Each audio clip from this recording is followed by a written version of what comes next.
Sudan, at least 9 people are reported to have been killed in the capital, Khartoum, as the army military has acknowledged that security forces committed violations when dispersing protesters.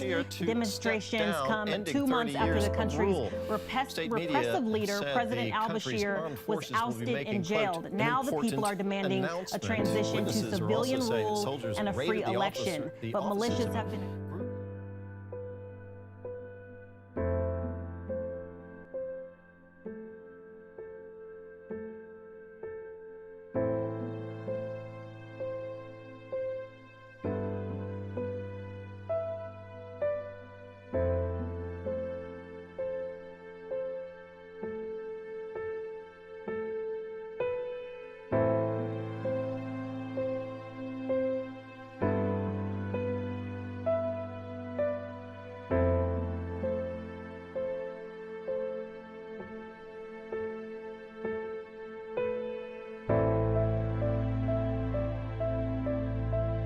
Justice for Sudan! Justice for Sudan! Justice for Sudan! Justice for Sudan! Who are we? Sudanese! Who are we? Sudanese! What we want? Justice! What we want? Justice! When we want it? Right now! When we want it? Right now!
We believe in stability in Sudan, in instability in South Sudan.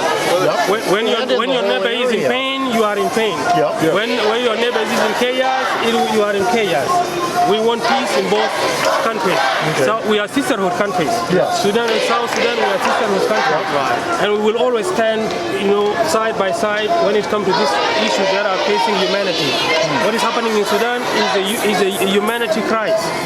People cannot be just killed in daily life. People cannot be thrown in the river Nile by their own governments. Well, it's just the government is supposed to protect its own people, not to kill its own people.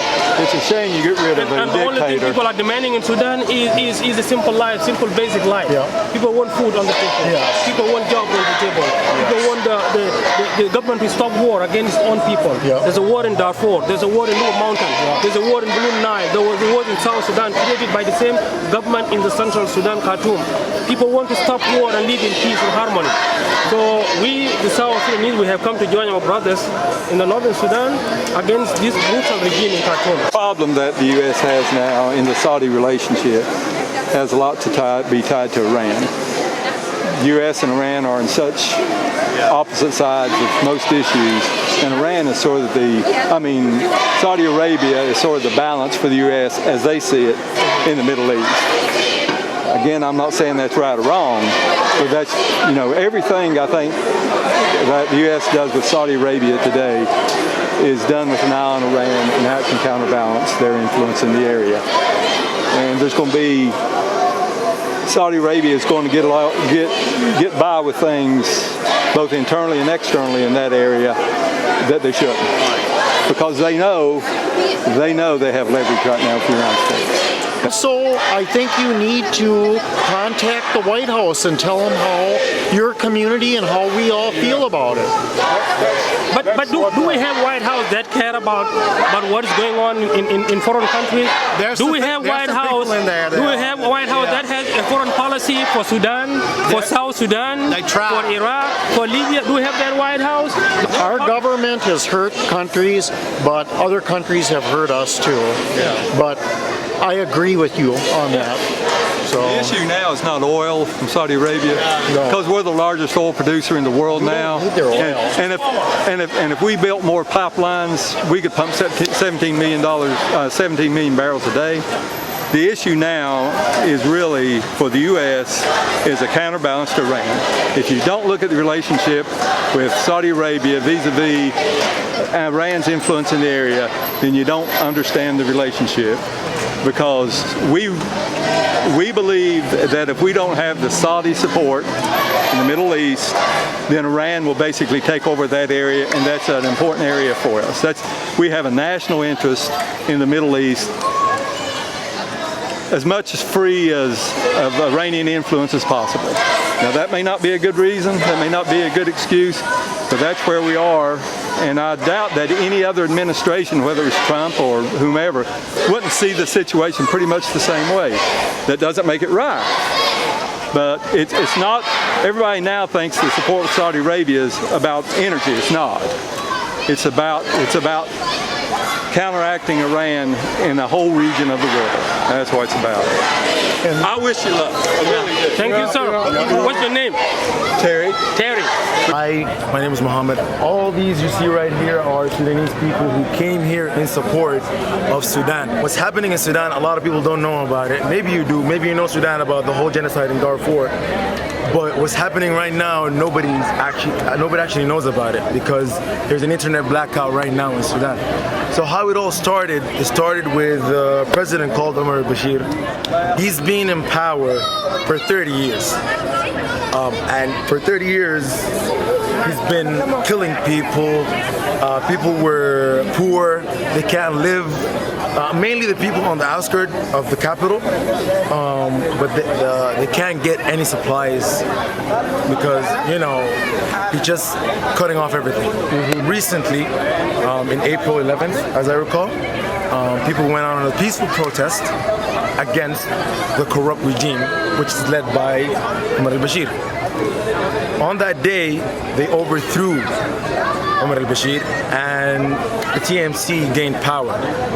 The first leader of the TMC, they overthrew him as well. Now the leader of the TMC is Burhan and his deputy, Hemeti. And on 29th of Ramadan, like basically a few weeks ago, there's been a massacre that happened in the sit-in. The sit-in was in a place called the Qiyada al-Amma in Sudan. Everyone was there, everyone was having fun, everyone was spreading awareness, everyone was having fun, everyone was singing, everyone was showing the culture of the Sudanese people and how Sudanese people actually are, and how like artistic work. They're showing artistic work, and they've been peacefully protesting for the past 6 months. And on that day, the TMC basically, even though they say they didn't do that, but they sent their rapid support forces. The rapid support forces actually was called the Janjaweed. They're the ones who did the genocide in Darfur. It just basically is rebranded Janjaweed, that's called rapid support forces, came and killed people and dispersed them from the city. And basically what happened was they killed people, they tortured them, they raped women, children, men.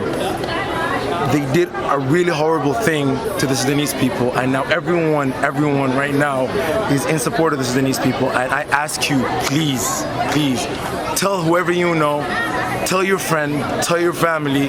If you have a platform, spread it. Show the world what's happening in Sudan. People are peacefully protesting.